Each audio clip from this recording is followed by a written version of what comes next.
हाँ तो दोस्तों आज हम सीखेंगे बायोलॉजी में श्वसन। श्वसन किसे कहते हैं, श्वसन कितने प्रकार के होते हैं, उसके बाद हम मानव श्वसन तंत्र ही बताएंगे जो हमारा नाक होता है। हम इस सब के बारे में आज चर्चा करने वाले हैं, तो आप लोग हमारे चैनल पर जुड़े रहिए और बने रहिए। और आप चैनल पर नए हैं तो चैनल को सब्सक्राइब कीजिए और ज़्यादा से ज़्यादा दोस्तों तक शेयर करने का प्रयास कीजिए। मतलब श्वसन, श्वसन किसे कहते हैं, मतलब आम भाषा में बात बोले तो मैंने मनुष्य जो श्वास लेता है उसे श्वसन कहते हैं। मतलब ये छोटे बच्चे याद करते हैं। अब क्लास 10th में आ गए हैं, इसके लिए होगा वह जटिल जैविक रासायनिक प्रक्रम, वह जटिल जैविक रासायनिक प्रक्रम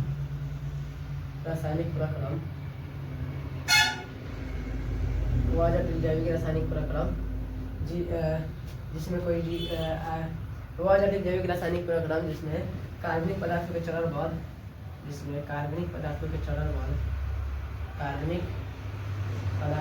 बल ऑक्सीजन मुक्त होती है और CO2 और H2O बनते हैं। इस तरह हम आप लोग को लिख सकते हैं। मतलब वह जैसी जैविक प्रक्रम रासायनिक प्रक्रम जिसमें कार्बनिक पदार्थ के चरण बाद ऑक्सीजन की उपस्थिति में ऊर्जा मुक्त होती, ऊर्जा का निर्माण होता है और CO2 H2O बनते हैं। आपको बता दें कि हमारे शरीर में जो ग्लूकोज होता है, ग्लूकोज जो पेड़ पौधा द्वारा हम लोग ग्रहण करते हैं, जैसे पालक सब्जी सब आपको बता दिए पहले क्लास में, आप लोग जाकर देख लीजिए।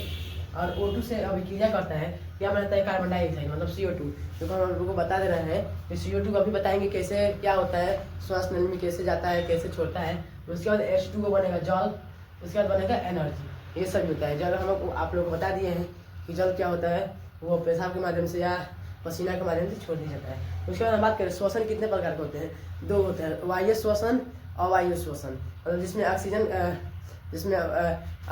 श्वसन अनाक्षी श्वसन, मतलब जिसमें ऑक्सीजन ग्रहण करते हैं उसे, मतलब जहाँ पे ऑक्सीजन उपलब्ध होता है उसे वायु श्वसन, ऑक्सीकरण श्वसन।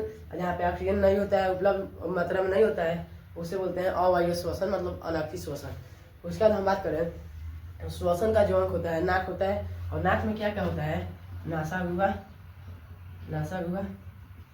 उसके बाद नासागुहा के बाद होता है यहाँ पर लैरिक्स जो कि कंठ होता है, लैरिक्स। उसके बाद ब्रोंकस, उसके बाद होता है ब्रोंकियोल। उसके बाद होता है फेफड़ा। ये होता है इसमें का चीज़। अब हम बता दें जो फेफड़ा होता है, जो दोनों फेफड़ा होता है वो दोहरी झिल्लियों से घिरा होता है और उसके बाद जो ब्रोंकियोस होता है, ब्रोंकियोल में खुलता है, ब्रोंकस होता है वो ब्रोंकियोल जो कुपिका में खुलता है और वहाँ से वायु का CO2 और O2 का परिवहन होता है। और इसके जो ब्रोंकी होता है उसके प्रत्येक शाखा को ब्रोंकस कहते हैं, और उसमें जो विभाजित होता है उसको कहते हैं ब्रोंकियोलस। अब ब्रोंकियोलस में ही होता है कुपिका जिसको कहते हैं वायु कोश। चलिए अभी हम आप लोग को चित्र बनाकर समझाएंगे कि इस तरह क्या होता है क्या नहीं होता है। हमारे साथ जुड़े रहिए। चलिए हम शुरू करते हैं। ये है मानव श्वसन तंत्र का मतलब फेफड़ा।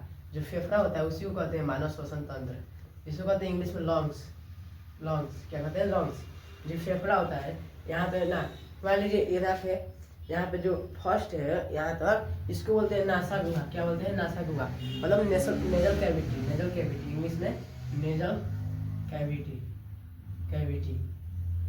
उसके बाद नासागुहा। उसके बाद क्या होता है, उसके अंदर श्लेष्मा नामक एक ग्रंथि होता है। यहाँ पे कौन ग्रंथि, श्लेष्मा नामक ग्रंथि होता है। उसके बाद हम जैसे ही मतलब वायु को ग्रहण करते हैं, जैसे इस तरह वायु को ग्रहण करते हैं, हमारा वायु जो है इस तरह आते इसका नाम यहाँ से जो नली मुड़ा हुआ उसका नाम है फेरिक्स। क्या है, फेरिक्स।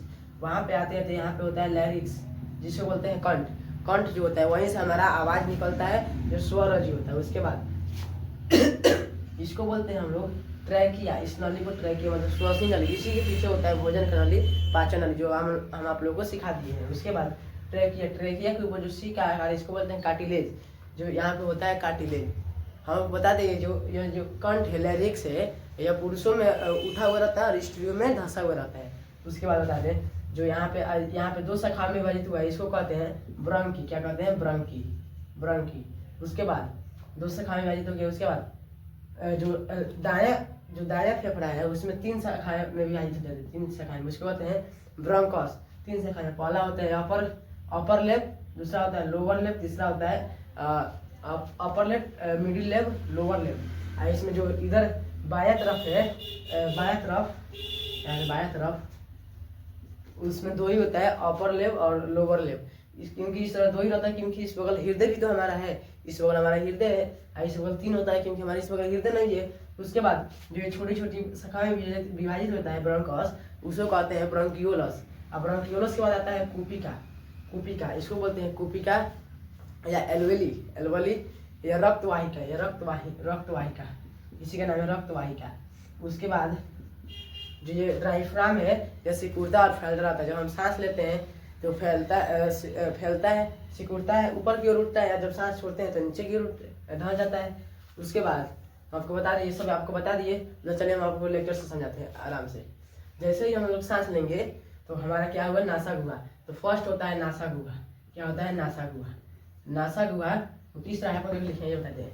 जैसे ही हम लोग मतलब सांस लेते हैं तो नासागुहा में प्रवेश करते हैं। नासागुहा में हम लोग का बाल होता है, छोटे छोटे बाल, उसमें जो वायु प्रवेश होता है, उसमें जितने धूलकण होते हैं वो वहीं पर छन जाते हैं। उसके बाद होता है श्लेष्मा जो होता है, श्लेष्मा चिपचिपा पदार्थ है। जैसे ही मतलब धूल भर जाएगा तो चिपचिपा पदार्थ में सट जाएगा, धूल भर जाएगा और चिपचिपा पदार्थ में सट जाएगा। उसके बाद यह है फेरिक्स, जो कि वायु को ले आता है। उसके बाद देखिए यहाँ पे कंठ है, कंठ जो होता है उसको लैरिक्स भी कहते हैं। कंठ स्वर रज्जु होता है, जहाँ से आवाज उत्पन्न करते हैं। इसमें 2 स्वर रज्जु पाए जाते हैं। यहीं पे होता है एपिग्लॉटिस, यहाँ पे होता है एपिग्लॉटिस का काम है कि भोजन के कणों को श्वास नली में जाने से रोकना। क्योंकि हमारा भोजन नली और श्वास नली एक ही में होता है, तो एपिग्लॉटिस जो होता है भोजन के कणों को जाने से रोकता है, मतलब एक ढक्कन के रूप में कार्य करता है, ढक्कन के रूप में। उसके बाद हम लोग जैसे जाएंगे, इसको बोलते हैं ट्रेकिया में ट्रेकिया होता है, इसमें कार्टिलेज होता है, जो ये है कार्टिलेज। उसके बाद हम लोग को बता दें, फर्स्ट में नासागुहा हो गया। उसके बाद कंठ हम लोग को बता दिए, कंठ 2 स्वर रज्जु पाए जाते हैं जिससे आवाज उत्पन्न होता है। उसके बाद आते हैं हम लोग ट्रेकिया में, ट्रेकिया से श्वसन नली आता है, तो उसके बाद 2 भागों में बढ़ जाता है। उसके बाद कितने भागों में बढ़ता है, 2 भागों में। उसको बोलते हैं ब्रोंकी क्या होता है, 3 भागों में बढ़ जाता है, दायां में और 2 भागों में बायां में। तो उसको कहते हैं ब्रोंकस, मतलब इसका नाम है ब्रोंकस।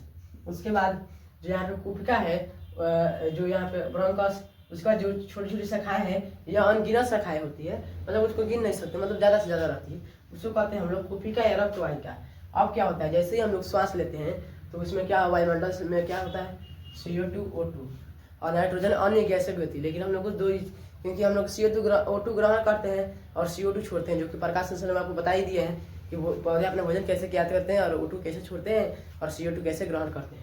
उसके बाद हम लोग बता दें कि जैसे हम लोग CO2 O2 ऑक्सीजन ग्रहण करते हैं तो क्या होता है, यहाँ से आते होता है, यहाँ पे 2 भागों में बढ़ जाता है, एक इधर एक इधर। यहाँ पे कुपिका में आता है, जो रक्त होता है उसमें हीमोग्लोबिन होता है, जो रक्त होता है उसमें हीमोग्लोबिन का क्या काम है, यहाँ पे CO2 और O2 आ गया है कुपिका में, और कुपिका में क्या होगा, जो हीमोग्लोबिन है तो वो क्या करेगा, ऑक्सीजन से संयोग कर लेगा, कार्बन डाइऑक्साइड को छोड़ देगा, मतलब O2 प्लस हीमोग्लोबिन। तो यह हो जाएगा हम लोग का ऑक्सी हीमोग्लोबिन। क्या होगा, ऑक्सी हीमोग्लोबिन, या O2 और हीमोग्लोबिन मिलकर क्या हो जाएगा, ऑक्सी हीमोग्लोबिन। और ऑक्सी हीमोग्लोबिन है तो हमारे जो रक्त में होता है हीमोग्लोबिन, वो हो गया ऑक्सी हीमोग्लोबिन। अब क्या होगा, हमारे पूरे शरीर में जाएगा और जहाँ पर ऑक्सीजन को छोड़ेगा पूरा, और जैसे ही छोड़ कर आएगा तो उसके पास तो हमारे शरीर में CO2 भी है, क्योंकि हम बताएं CO2 कैसे बनता है शरीर में। तो CO2 को ऑक्सीजन को छोड़ देगा उपयोग स्थल तक, तो जहाँ जहाँ उपयोग होता है ऑक्सीजन का वहाँ पर छोड़ देगा, और उसके बाद CO2 को लेकर आएगा। तो यहाँ पर CO2 हो गया, तो यहाँ पर हो गया अनाक्सी हीमोग्लोबिन। तो यह आएगा, तो यहाँ पर CO2 को छोड़ देगा और फिर से O2 को लेकर चला जाएगा। यह प्रक्रिया चलते रहती है, जो कि CO2। उसके बाद हम लोग का है डायफ्राम। जैसे ही हम लोग सांस लेते हैं, डायफ्राम ऊपर की ओर संकुचित होता है, और जैसे ही सांस छोड़ते हैं तो नीचे की ओर फैल जाता है। उसके बाद फेफड़ा, जैसे में हम लोग बता दें आप लोगों को, जैसे सिगरेट या कोई भी धुआं हानिकारक धुआं पदार्थ, नशीले पदार्थ हम लोग लेते हैं, तो हम लोग का फेफड़ा जो होता है, लंग्स, वो खराब हो जाता है। इसलिए हम लोग बता दें कि सिगरेट वगैरह नहीं पीना चाहिए। और आज का क्लास यहीं पे ख़त्म होता है।